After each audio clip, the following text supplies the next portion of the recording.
जय माँ पीताम्बरा, जय श्री महाकाल। भक्तजनों, आज आपको श्री ब्रह्मास्त्र विद्या माँ बगलामुखी देवी की कृपा से यह दिव्य जानकारी प्राप्त हो रही है कि ज्ञान दीक्षा और शक्तिपात दीक्षा में क्या और कितना अंतर है। भक्तजनों, ज्ञान दीक्षा वह होती है जो कुछ महापुरुष दिव्य ग्रंथों का अध्ययन करके और नाना शास्त्र पुराणों का अध्ययन करके समझाते हैं। केवल पुस्तकी ज्ञान अर्जन कर लेने से और पुस्तकी ज्ञान अर्जन करके दोहराना ये सरल बात है, और यह दोहरा करके और आप उन्हें भक्ति मार्ग में ले जाते हैं, किंतु उनका ज्ञान केवल ज्ञान ही रह जाता है। उनका ज्ञान भक्ति में परिवर्तित नहीं हो पाता है, क्योंकि यहाँ कुछ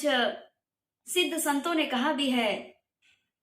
जा का गुरु है आंधरा चेला निपट निरंत। जिस गुरु ने उस पार ब्रह्म परमेश्वर की दिव्य शक्ति को स्वयं प्राप्त नहीं कर पाए हैं, पार ब्रह्म परमेश्वर की माँ भगवती की, भगवान शिव की दिव्य शक्ति का स्वयं ने अपने जीवन में अनुभव नहीं कर पाए हैं, वे अपने भक्तों को भटका देते हैं, अपने शिष्यों को भटका देते हैं। और इसीलिए यह ज्ञान दीक्षा केवल इसी लोक तक साथ रहती है। लेकिन अगर आप चाहते हैं कि आपकी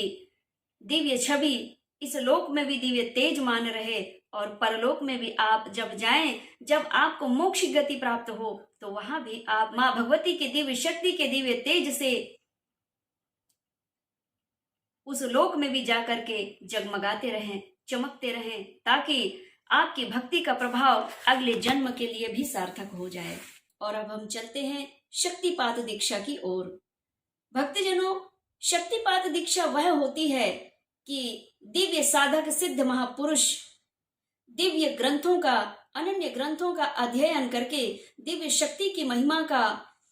अनुसरण करके, सिद्ध साधक महापुरुषों का सानिध्य प्राप्त करके और महाशक्ति ब्रह्म शक्ति भगवान शिव की प्रधान शक्तियों के दिव्य महिमाओं का वर्णन श्रवण पान करके, अनेक अनेक संतों का सानिध्य प्राप्त करके और उनके हृदय से माँ भगवती की दिव्य शक्ति का अनुग्रह आशीर्वाद प्राप्त करके और अपने जीवन को स्वयं साधना में रत करके और स्वयं दिव्य साधक सिद्ध महापुरुषों का सानिध्य प्राप्त करके और फिर उन अनेक गुरुओं में से एक दिव्य साधक सद्गुरु को पहचानने में वह साधक सफल हो जाता है और उनसे दीक्षा प्राप्त करके और उनकी ही अनुग्रह कृपा प्राप्त करके और वही सद्गुरु से दिव्य शक्तिपात दीक्षा प्राप्त करके और अपनी जीवन लीला को आगे बढ़ाते हैं भक्तिमय रत होकर के। जो साधक सिद्ध महापुरुष गुरु परंपरा के द्वारा, गुरु सानिध्य के द्वारा, ऋषिकुल परंपरा के द्वारा अपनी दिव्य साधना को प्रबल बनाने का प्रयास करते हैं, और जब उनकी साधनाएं प्रबल हो जाती हैं तो माँ भगवती के दिव्य साक्षात्कार उन्हें शीघ्रता पूर्वक हो जाते हैं। और माँ भगवती जिस साधक को दर्शन दे देती है, जिस साधक को माँ भगवती अपने स्वयं के करकमलों से मन मस्तिष्क में अनुग्रह आशीर्वाद जब प्रदान कर देती हैं, तो वह साधक का जीवन इसी जन्म में सार्थक हो जाता है और परलोक के बाद तो सार्थक होना ही है। और साधक सिद्ध महापुरुष इसी कारण जन्म और मरण के बंधन से मुक्त रहते हैं। वे इस धरा पर रहते हुए भी इस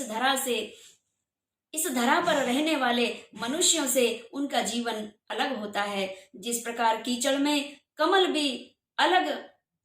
दिव्य